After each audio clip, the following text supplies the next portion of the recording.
তোমরা এখন দারুণ একটি সৃজনশীল প্রশ্নের সমাধান করা শিখতে পারবে। এই একটি প্রশ্নের মাধ্যমে অনেক সমস্যা সমাধান করা তোমরা বুঝতে পারবে। এই প্রশ্নটি দিনাজপুর বোর্ড 2023 সালে এসেছিল। প্রিয় শিক্ষার্থী, কিন্তু আরেকটি কথা বলে রাখি, সেটি হচ্ছে তোমরা অনেকেই আমাকে এই মুহূর্তে কমেন্ট করতেছো, ফোন দিতেছো যে স্যার আমরা আইসিটি কিছুই পারি না, কিছুই বুঝি না। তোমাদের প্রত্যেকের কথা চিন্তা করে আইসিটি তুমি জিরো, তুমি কিছু পারো না।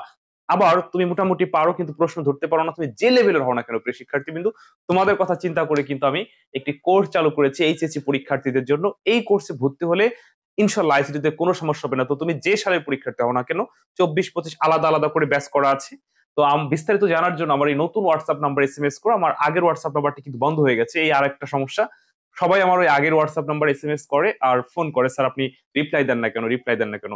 আন্তরিকভাবে দুঃখিত যে আমার আগের হোয়াটসঅ্যাপ নাম্বারটি বন্ধ হয়ে যায়, তোমাদের সাথে ওইভাবে যোগাযোগ করতে পারতেছি না। তো প্রিয় শিক্ষার্থী কিন্তু আমার সাথে যোগাযোগ করার জন্য আমার এই নতুন হোয়াটসঅ্যাপ নাম্বারে এসএমএস করো বা কল করে আমার সাথে যোগাযোগ করে নিও। আচ্ছা, যেটি বলছিলাম যে দারুণ একটা সৃজনশীল প্রশ্নের সমাধান করতে পারবে। এই প্রশ্নটি দিনাজপুর বোর্ড 2023 সালের প্রশ্ন। কতে দেখো কি বলছে, কিওয়ার্ড বলতে কি বোঝায়। খতে বলছে ভ্যারিয়েবল ঘোষণার ক্ষেত্রে অনুসরণীয় পদক্ষেপ ব্যাখ্যা করো। তো তোমাদের একটা কথা বলে রাখি প্রিয় শিক্ষার্থী বিন্দু, যে আইসিটি প্রশ্ন অর্থাৎ সৃজনশীল প্রশ্ন উত্তর করার ক্ষেত্রে ক এবং খ এটা হুবহু সবসময় কমন পড়বে।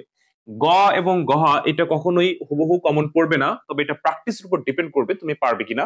তো ক এবং খ যেহেতু কমন পড়ে যাবে, সেক্ষেত্রে এই আমার যারা যারা আমার এই কোর্সে ভর্তি হবে, ভর্তি হওয়ার সাথে সাথে সকল অধ্যায়ের ক এবং খ উত্তর সহ পিডিএফ আকারে সাজেশন দেওয়া হবে, যাতে করে ক এবং খ 8-10টা করে করে পড়ে নিবা, 100% কমন উপযোগী।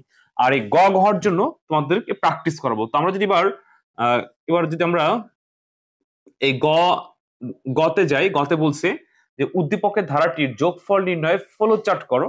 তো তোমরা একটা উদ্দীপকের একটা ধারা দেখতে পাচ্ছ, এই ধারাটির যোগফল নির্ণয়ের ফলো চার্ট আমি করাবো। এ কারণেই করাবো, তোমরা অনেকেই বলো যে স্যার আপনি ইয়েস নো, ওই যে ফলো চার্ট করতে গেলে, ধারার ফলো চার্ট করতে গেলে যে একটা ইয়েস নো সমস্যা, সেটি কিভাবে সমাধান করব। তো আমি এখন এটা সমাধান করে দিচ্ছি। আর যারা এই ক্লাসটি একদম নতুন, মানে আইসিটি বেসিকে বোঝো না, আইসিটি বোঝো না, তারা হয়তো বা ভালো বুঝতে পারবে না, তাদের মাথার উপর দিয়ে চলে যাবে। তো তোমার বেসিক ঠিক করার জন্য আমার এই কোর্স তোমার জন্য খুবই খুবই কার্যকরী হবে। কারণ ভর্তি হওয়ার সাথে সাথে পুরো বইয়ের 10 ঘন্টার মতো বেসিক ক্লাস দেওয়া হবে, 20-22টা। এই 20-22টা ক্লাস করলে এসব তুমি বুঝে ফেলবে। ওকে, তো প্রিয় শিক্ষার্থী কিন্তু সময় নষ্ট না করে দ্রুত আমার এই কোর্সে ভর্তি হয়ে যাও। আমি এখন এই গ নাম্বারটি তোমাদেরকে উত্তর করে দেখাচ্ছি, এবং তোমাদের ভিতরে যে একটা সমস্যা আছে ইয়েস নো নিয়ে, সেই সমস্যার আশা করি সমাধান হয়ে যাবে। আচ্ছা, আমি প্রশ্নটি মুছে ফেলি। এই ক্লাসটিতে আমরা যেটি শিখবো, যে ধারার ফ্লো চার্ট করার ক্ষেত্রে ইয়েস নোর যে একটা সমস্যা, সেটার সমাধান হয়ে যাবে ইনশাল্লাহ। আচ্ছা, বোর্ডে তাকাও সবাই। যে কোনো ফ্লো চার্টের ক্ষেত্রে তোমরা জানো যে প্রথমে আমাদের শুরু প্রতীক দিতে হয়। কি প্রতীক বলো তো? শুরু প্রতীক। তো শুরু প্রতীক হচ্ছে একটু ডিমাকৃতি, আমরা লিখলাম স্টার্ট। আচ্ছা, এরপরে সামন্তরিক, এটার কাজ হচ্ছে ইনপুট। তো ইনপুট আমরা এই ধারার ক্ষেত্রে ইনপুট আমরা এন লিখবো, এন স্কোয়ার দিব না। স্কোয়ারের জন্য সামান্য পরিবর্তন, সেটা আমি নিচে বোঝাচ্ছি। আমি একদম সহজ করে তোমাদের এই ফ্লো চার্টটা বোঝাচ্ছি। যে যে লেভেলের হও না কেন, এই ক্লাসটি দেখলে অবশ্যই অবশ্যই তুমি ফ্লো চার্ট পারবে, এবং বইতে যেভাবে ঘুরিয়ে পেঁচিয়ে দেওয়া তার থেকে অনেক সহজ করে বোঝাচ্ছি।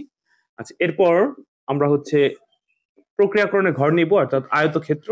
তো এইখানে লিখবো এস সমান সমান 0, আই আমরা চলক আই ধরলাম। চলক হচ্ছে ইংরেজি ছোট হাতের বর্ণ এ থেকে জেড পর্যন্ত যে কোনো বর্ণ ধরা যায়। তো আই হচ্ছে প্রথম পদ, অর্থাৎ চলক 2।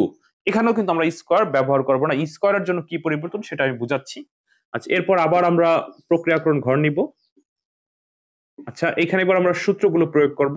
এস সমান সমান এস প্লাস আই, আর আই সমান সমান অর্থাৎ ব্যবধান, আই সমান সমান চলক, আই সমান সমান ব্যবধান, আই প্লাস কত করে আছে ব্যবধান 3 করে, অর্থাৎ 3। তো এই ধারাটির যেহেতু স্কোয়ার আছে, স্কোয়ার থাকার কারণে এখানে আমরা আরেকটা আই ব্যবহার করব। যদি স্কোয়ার না থাকো তাহলে এস সমান সমান এস প্লাস আই, এটি হলো যোগফলের সূত্র। যেহেতু ধারাটি স্কোয়ার আকারে আছে, তো সেক্ষেত্রে আরেকটা আই হবে। কারণ যদি তুমি এইভাবে লেখো এস সমান সমান এস প্লাস আই স্কোয়ার, তাহলে কিন্তু এটা হবে না, কারণ কম্পিউটার সি প্রোগ্রামিং ভাষায় এই স্কোয়ার বোঝে না। এটা হবে আই দুটা। ওকে, আচ্ছা, পরবর্তীতে আমরা যাব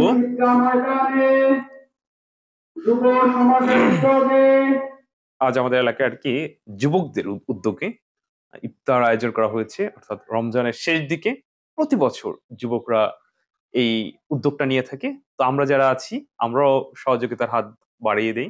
তো যাই হোক, প্রিয় শিক্ষার্থী কিন্তু এই বিষয়ে পরে কথা হবে। যেটি বলছিলাম যে যখন স্কোয়ার আকারে থাকবে তখন তুমি আই স্কোয়ার অর্থাৎ চলক স্কোয়ার না দিয়ে আমরা একটা আই বেশি লিখবো, এরপর সংযোগ দিব, তারপর হচ্ছে সিদ্ধান্ত। এই সিদ্ধান্তর ঘরে আমরা কি লিখবো? এই সিদ্ধান্তর ঘরে আমরা লিখবো, এই যে দেখো, আমরা লিখবো হচ্ছে আয়ের মান এন এর চাইতে ছোট বা সমান। আচ্ছা, এবার হচ্ছে প্রশ্ন তোমাদের, সেটি হচ্ছে যে স্যার ইএস নো কোথায় লিখবো? আচ্ছা, আমি এবার বোঝাচ্ছি। এখানে আমরা লিখবো প্রিন্ট এস, তারপর কি লিখবো? তারপর হচ্ছে ইন্ড, অর্থাৎ শেষ করে দিলাম। আচ্ছা, এবার যেই সমস্যাটা তোমরা ফেস করো যে এক এক বইতে ইয়েস নো কখনো এখানে কখনো এখানে এভাবে হয় আর কি, হ্যাঁ?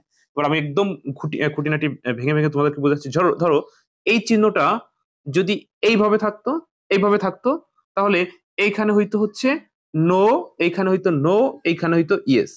যদি এই চিহ্নটা তুমি এবার ঘুরিয়ে দাও, তাহলে এখানে হবে নো, এখানে হবে নো, এইখানে হবে ইয়েস। অর্থাৎ তুমি বুঝতে পারতেছো এবার যে এই ইয়েস নো কোনো বিষয় না, বিষয়টা হচ্ছে তোমাকে শর্তের উপর ডিপেন্ড করবে যে তুমি শর্তটা কি প্রকাশ করতেছো। ওকে, আচ্ছা। তো এই হচ্ছে হলো সৃজনশীল প্রশ্নের গ নম্বর উত্তর, যে ধারাটির যোগফল নির্ণয়ের একটা ফ্লো চার্ট করো। তো আমি যে তোমাদেরকে যে ফ্লো চার্টটা বুঝাইলাম, এই একটা ডিজাইন দিয়ে, এই একটা ফ্লো চার্ট দিয়ে তুমি এবার সকল ধারার ফ্লো চার্ট করতে পারবে।